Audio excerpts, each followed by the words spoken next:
جب بھی یہاں سے کوئی عمرہ وغیرہ کا پیکج لیا جاتا ہے تو ان کو ٹریننگ وغیرہ دی جاتی ہے کہ عمرہ کیسے کیا جاتا ہے، عمرہ کے اندر کیا کیا شرائط ہے اور کن کن چیزوں سے آپ پر دم لازم آئے گا.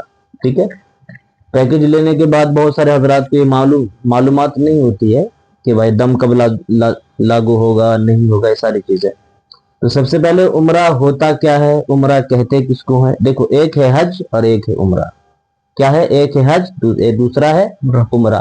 حج سال میں ایک ہی مرتبہ ہوتا ہے.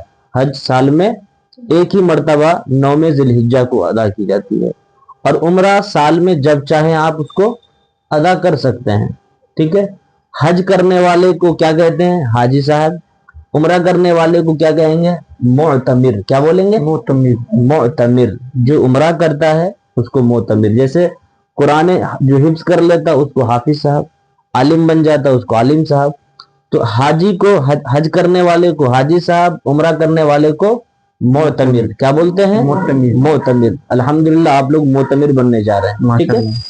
تو سب سے پہلے عمرہ کرنے کا طریقہ کیا ہے؟ سب سے پہلے کیا کرنا ہے؟ غسل کرنا ہے. کیا کریں گے؟ غسل کرنا ہے. کیا کرنا ہے؟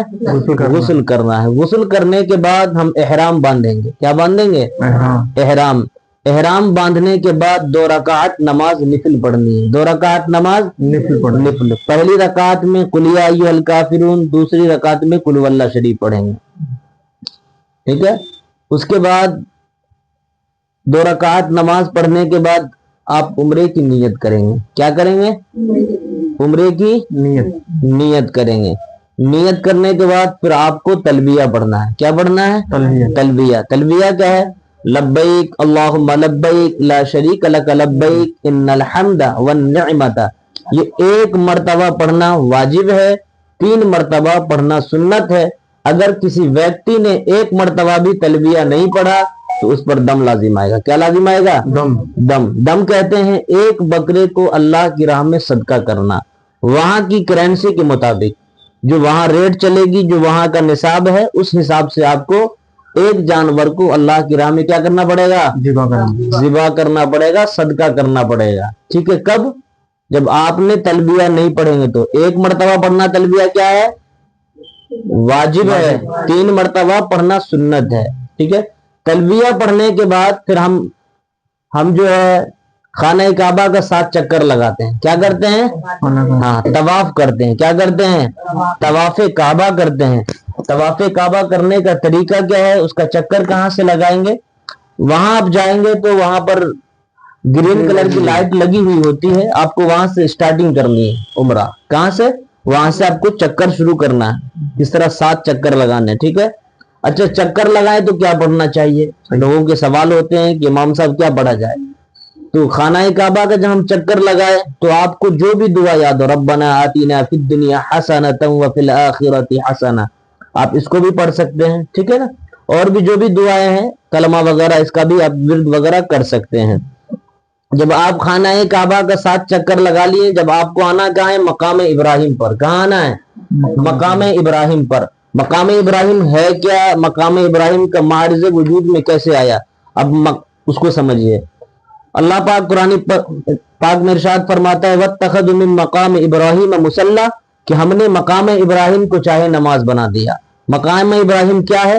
دیکھو میں آپ کو بتاؤں. جب خانہ کعبہ میں آپ جائیے گا تو اس طرح کی دیکھیے جالی ہے. جب حضرت سیدنا ابراہیم علیہ السلام نے خانہ کعبہ کی تعمیر فرمائی. ٹھیک ہے. سب سے پہلے خانہ کعبہ کی تعمیر ایک روایت کے مطابق حضرت آدم علیہ السلام نے بنائی. خانہ کعبہ بنا دیے. اس کے بعد جو کیا ہے کہ جب سیلاب وغیرہ آیا، کیونکہ مکہ جو ہے یہ چاروں طرف سے پہاڑی ہے، اس پہاڑی کے بیچ میں خانہ کعبہ آباد ہے نا. مکہ مکرمہ کی جو بستیاں ہیں، جو شہر مکہ ہے، وہ پہاڑوں کے بیچ میں ہے. تو خانہ کعبہ کو حضرت ابراہیم علیہ السلام نے بنایا جب سیلاب آنے کی وجہ سے. اب بنایا، اور آپ حضرت ابراہیم علیہ السلام نے جب خانہ کعبہ کو بنایا اور بنانے کے بعد جو ہے آپ کا ہاتھ وہاں تک نہیں پہنچ رہا تھا، تو حضرت ابراہیم علیہ السلام نے ایک پتھر رکھے، اس پتھر پر چڑھ کر پھر آپ نے خانہ کعبہ کی تعمیر فرمائی. تو اسی پتھر پر حضرت ابراہیم علیہ السلام کے دونوں پیروں کے نشان پڑ گئے. اسی پتھر کا ذکر اللہ نے قرآن میں فرمایا وَاتَّخَذُوا مِن مَقَامِ إِبْرَاهِيمَ مُصَلًّى، کہ ہم نے مقام ابراہیم کو چاہے نماز بنا دیا. تو مقام ابراہیم وہ پتھر ہے جس پر ابراہیم علیہ السلام کھڑے ہو کر آپ نے خانہ کعبہ کی تعمیر فرمائی ہے. تو آپ کو خانہ کعبہ کا جب ہم 7 چکر لگا لیں گے تو کہاں آنا ہے؟ مقام ابراہیم پر. کہاں آئیں گے؟ مقام ابراہیم پر. مقام ابراہیم پر آنے کے بعد 2 رکعت نماز پڑھنی ہے. کتنی؟ 2 رکعت نماز پڑھنی ہے. اچھا، یہاں پر جو 2 رکعت نماز ہے وہ کیا ہے؟ واجب ہے. احرام باندھنے کے بعد جو پڑھے تھے وہ کیا تھے؟ نفل. یہاں پر کیا ہے؟ واجب ہے. یہاں پر 2 رکعت نماز پڑھنا کمپلسری ہے. اگر کسی ویکتی نے نماز نہیں پڑھی تو جب بھی اس پر دم لازم آئے گا. کیا لازم آئے گا؟ دم. کیا لازم آئے گا؟ مقام ابراہیم پر جب 2 رکعت نماز پڑھ لی اس کے بعد کیا کرنا ہے؟ زمزم شریف پینا ہے. کیا پینا ہے؟ زمزم پینا ہے. حضور علیہ الصلوۃ والسلام فرماتے ہیں کہ زمزم سے مومن کبھی سیراب نہیں ہوتا. خوب پیے گا، پیتا جائے گا، پیتا جائے گا، پیتا جائے گا. لیکن منافق زمزم شریف کے پانی کو نہیں پی پائے گا. ٹھیک ہے؟ آپ کو مقام ابراہیم پر 2 رکعت نماز پڑھنے کے بعد آپ کو زمزم شریف پینا ہے. زمزم پینے کے بعد پھر اپن آ جائیں گے صفا مروہ پہ. کہاں آ جائیں گے؟ صفا مروہ پہ. ایک پہاڑی کا نام ہے صفا، دوسری پہاڑی کا نام ہے مروہ. فور ایگزامپل کر لیجئے، یہ ہے صفا. یہ جو پہاڑی ہے، 2 پہاڑی ہے پہلے کے زمانے میں. ابھی جو نیکسٹ ٹائم میں جو ہے اب اس کو بنایا گیا ہے اچھے طریقے سے. ٹھیک ہے؟ یہ مان لیجیے یہ ہے صفا. کیا یہ؟ صفا. اور یہ ہے مروہ. تو اپن کو پہلا چکر کہاں سے لگانا ہے؟ صفا. یہ صفا، وہ مروہ. پہلا چکر کہاں سے لگائیں گے؟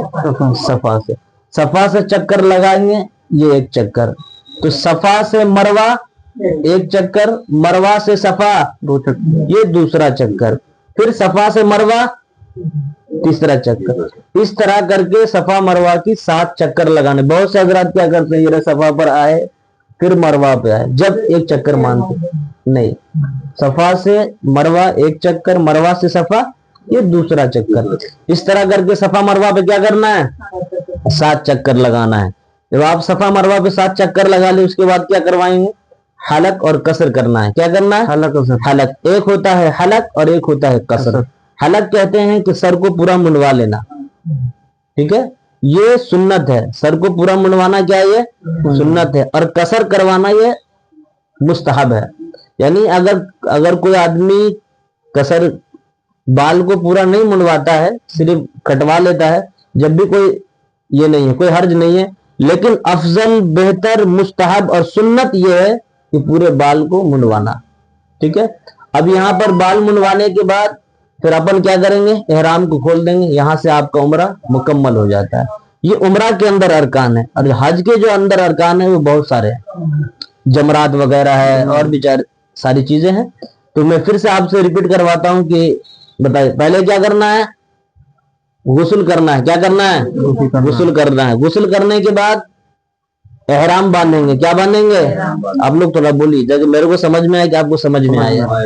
پہلے کیا کریں گے؟ غسل کریں گے. اس کے بعد احرام باندھیں گے. احرام باندھنے کے بعد 2 رکعت نماز نفل پڑھنی ہے. پہلی رکعت میں قل یا ایھا الکافرون اور دوسری رکعت میں قل واللہ شریف. اگر کسی کو یہ سورت یاد نہیں ہو تو جو بھی سورت یاد ہو اس کو پڑھ سکتا ہے. ٹھیک ہے؟ 2 رکعت نماز نفل پڑھنے کے بعد آپ عمرے کی نیت کریں گے. اچھا، عمرے کی نیت کیا عربی میں ہی خاص ہے؟ نہیں، آپ کو اردو میں بھی عمرے کی نیت ہو سکتی ہے. نیت کیسے کریں گے؟ اے اللہ میں عمرہ کی نیت کرتی ہوں، کہ میں عمرہ کی نیت کرتا ہوں، ہے نا. اللہ کس لیے کرتا ہوں؟ اللہ کی رضا حاصل کرنے کے لیے. کس لیے؟ اللہ راضی ہو جائے، اپنے گناہوں کی مغفرت کے لیے. ٹھیک ہے نا؟ میں عمرہ کرتا ہوں. اس طرح نیت کریں گے. نیت کرنے کے بعد کیا کریں گے؟ آپ تلبیہ پڑھنا ہے. کیا کریں گے؟ لبیک اللہم لبیک 1 مرتبہ پڑھنا واجب ہے. 3 مرتبہ پڑھنا سنت ہے. اگر کسی نے 1 مرتبہ بھی نہیں پڑھا تو اس پر دم لازم آئے گا. یعنی اس کو 1 بکرے کو، 1 جانور کو اللہ کی راہ میں صدقہ کرنا پڑے گا. کیا کرنا پڑے گا؟ صدقہ کرنا پڑے گا. اب یہ ہو گیا. اس کے بعد کہاں آئیں گے؟